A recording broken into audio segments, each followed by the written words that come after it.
Hi everybody, it's Day Thrive and welcome back to another video. Today I will be talking about The Dream Hotel and doing a review of this book, which I strongly recommend you guys reading before you watch this video. So overall, I would rate this book an 8 out of 10. It has a very good message. It's an easy read and it has very clear themes, but I do feel like the story drags a little bit and it can feel a little anticlimactic at points. But the book is highly relevant to today and parallels to various institutions to this day. As someone who works within institutions, I definitely see it in my line of work, but I won't get too much in details about that. So let's go into some of the themes and main messages that I got from reading the book. Number one, tech is not neutral. The book demonstrates how tech can be used to further hidden bias and agendas. Another thing that I got from the book is prioritizing privacy in an evolving world where privacy is often given up for the participation in the new norms in tech. For example, Facebook.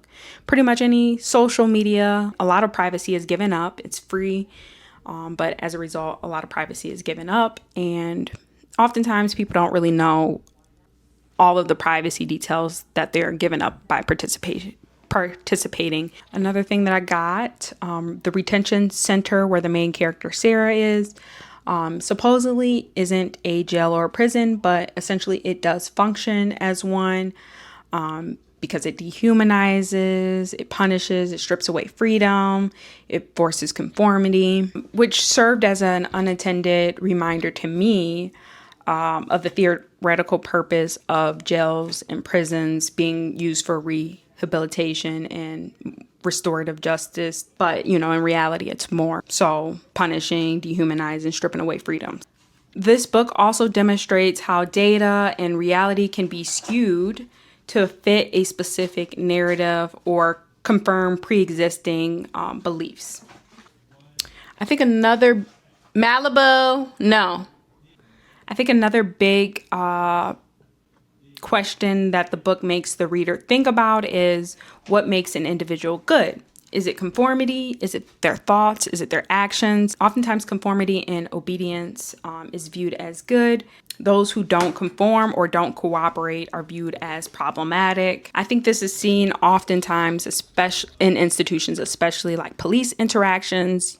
You think if a person is kind of like questioning why they are being, stopped by police or questioning anything to do with the police authority, they're viewed as being problematic. Personally, I can understand conformity and cooperation being useful to live as social beings so that we can accomplish common goals. But I also believe in the power of the outliers and those who play devil's advocate so that we can avoid like groupthink and further positive change. So I actually do like a little bit of lack of cooperation. I think that promotes further change.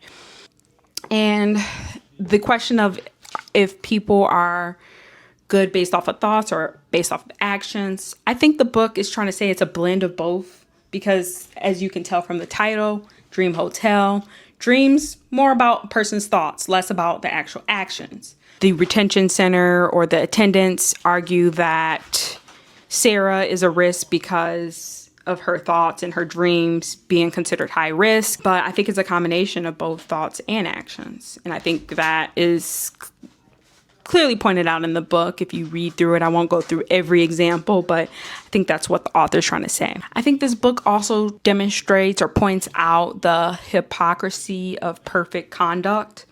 What I mean by that is for some people, they can get away with not following all of the rules and being outside of perfect conduct.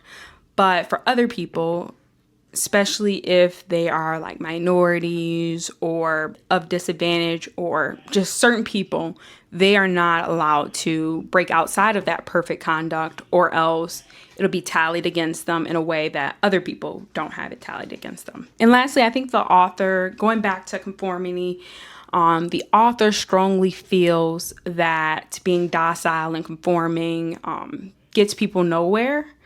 They believe that resistance particularly in the form of monetary resistance, is what prompts change and give people back their voice and power. So yeah, that's my overall thoughts and opinions of the book, the themes that I got out of it, and what I felt like the author was trying to highlight.